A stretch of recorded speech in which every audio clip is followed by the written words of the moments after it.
Good evening, YouTube. Warbles on a lot here. We're going to have an outside fire and a malt liquor video. And I think we might talk about, well, Cosmic Scoreboard effect, karma, the wheel of fate, as the Christians put it, God's punishment. Now, before I go too far into it, Earl, Bike Messenger 7, I got the label out. It's Cooper's Stout, 3.7 standard drinks to the bottle.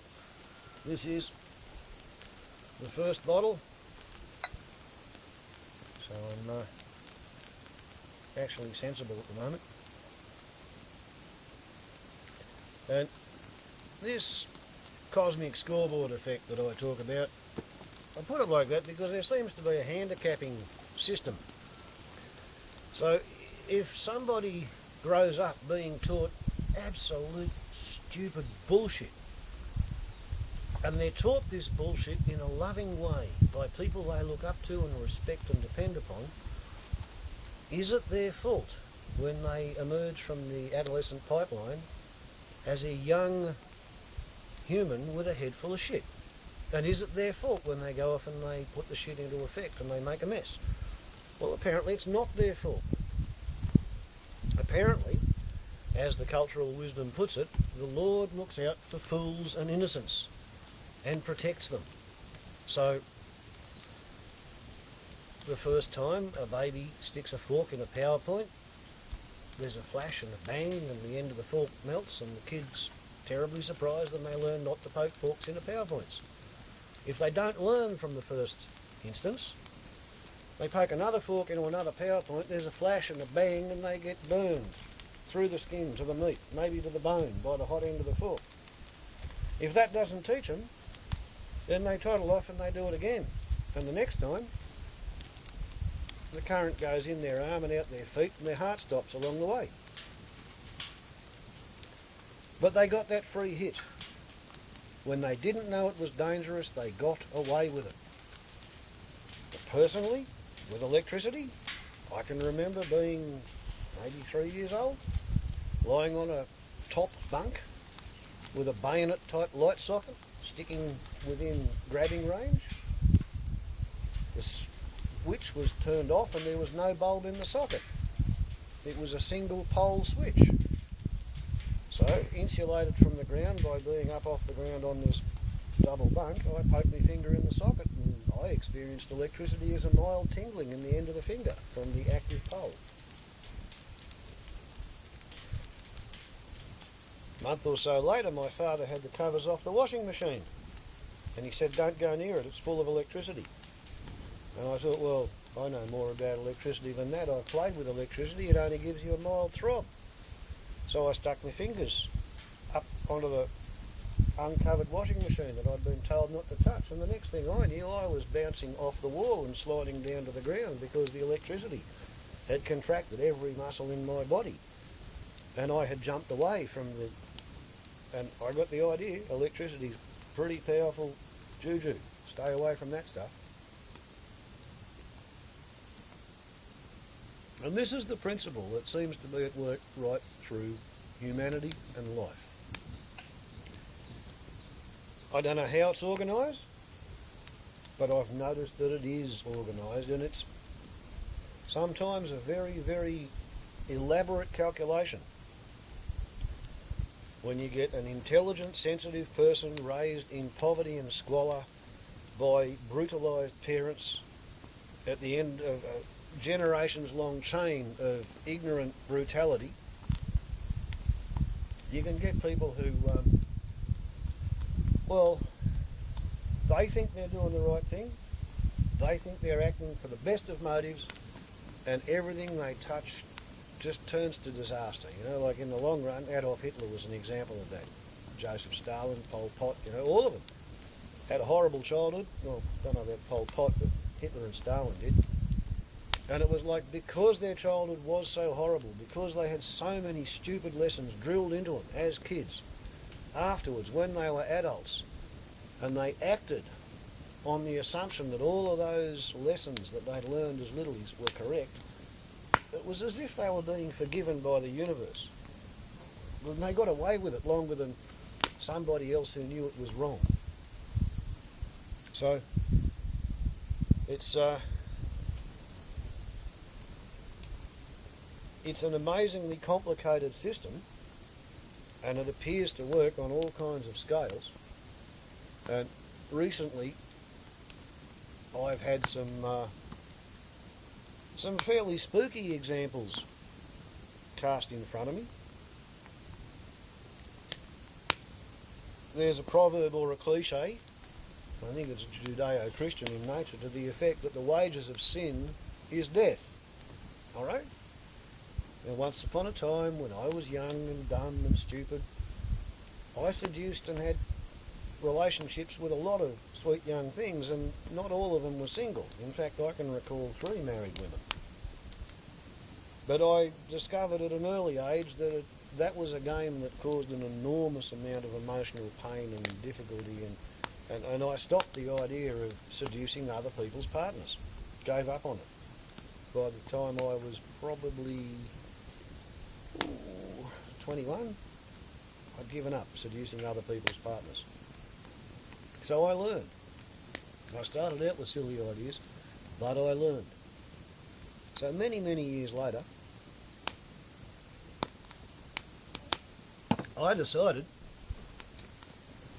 that it wasn't possible to have a passionate, intimate, intense physical relationship with another human being without causing all kinds of connections, emotional, intellectual, you might call them spiritual, as well as obligations and rights and responsibilities. And effectively,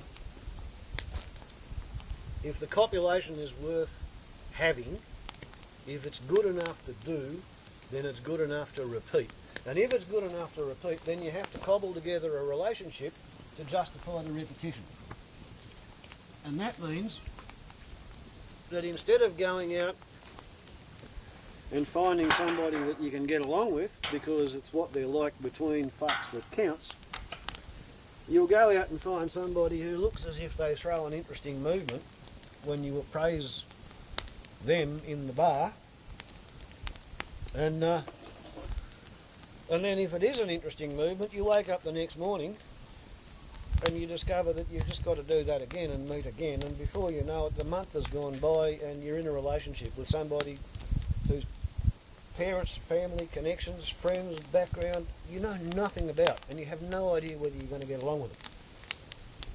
But fools rush in where angels fear to tread. Alright, it's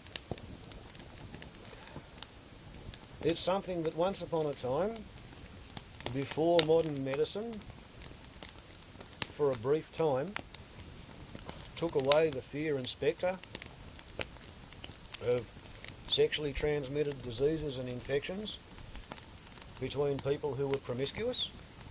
Once upon a time, before modern medicine came up with contraception that almost worked nearly all the time, before modern medicine came up with surgically safe pregnancy terminations and chemically safe medication-based pregnancy terminations, once upon a time people took who they slept with very carefully, very seriously, because they knew they might have to be there in that relationship for at least 20 years. And then there was a great shame if they, social shame, stigma, if they backed off and left. Well, it turns out, from my experience, that life does matter. And for example, when I was married, it wasn't a happy marriage. There were 3 occasions when I moved out for a while, and 3 different blokes who were what we call a backdoor prick tried to move in before I acknowledged the relationship was over. And this was not when I was in my 20s. This was in my 30s sort of thing. And I was pretty unimpressed with the behaviour of the backdoor pricks, but I couldn't do much about it. In life's life, they've got to try living theirs the way they think it's okay. But all three of them are dead. I'm sitting here, I'm 51 and a half. In fact, at the moment, I am almost precisely as old as my father was when I was conceived. In 9 months' time, I'm going to be 52, and he was 52 when I was born. So effectively, I, as a zygote, as a fetus, I've been alive for 52 years at the moment. And it's funny, I heard last week that somebody I had a major disagreement with, you know, not last time I talked to him, but 3 times before that, he knocked my hat off and busted my sunglasses in the bakery because he was so unimpressed with me. He took up parachuting, and one half of his parachute collapsed and his reserve chute got tangled with it, and instead of having 20 kilometres an hour descent rate, he had 40 kilometres an hour descent rate, but because his parachute was swinging in a circle and he was on the end of the string at the end of the circle like a plumb board, poor bugger hit the ground at 85 kilometres an hour. And it started by breaking his left little toe, and it kept on breaking things up past his pelvis. He's smashed to bits. A year ago I saw him and he had one arm up in an aeroplane cast because he'd ridden his motorbike through a tree. It's like he wanted to continue the sex, drugs, rock and roll lifestyle and keep living in the fast lane and keep seducing people, and all of a sudden the universe has come up and said, mate, it is time for you to slow down and live differently. And he's in a wheelchair now, the poor bugger.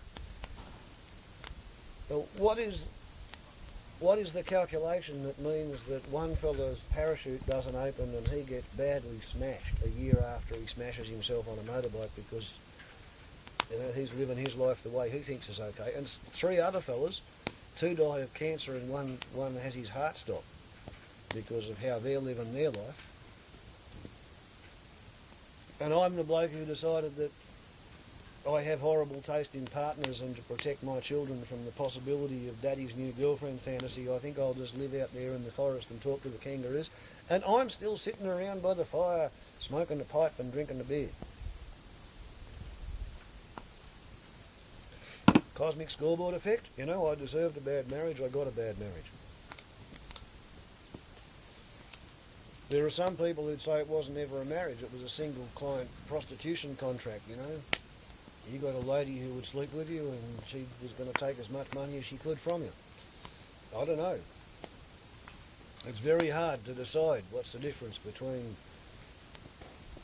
a good faith romance between 2 old hardened campaigners and what's just a mining operation by somebody who's decided that these are my talents, those are the assets that I'm going for, I will tell stories, I will behave, I will act.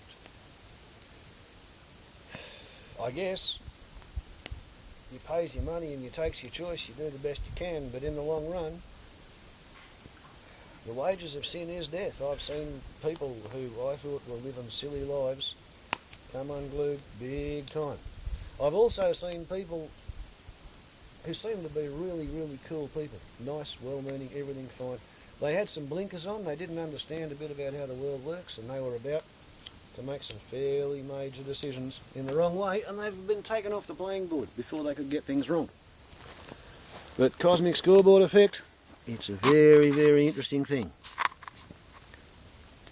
Ciao.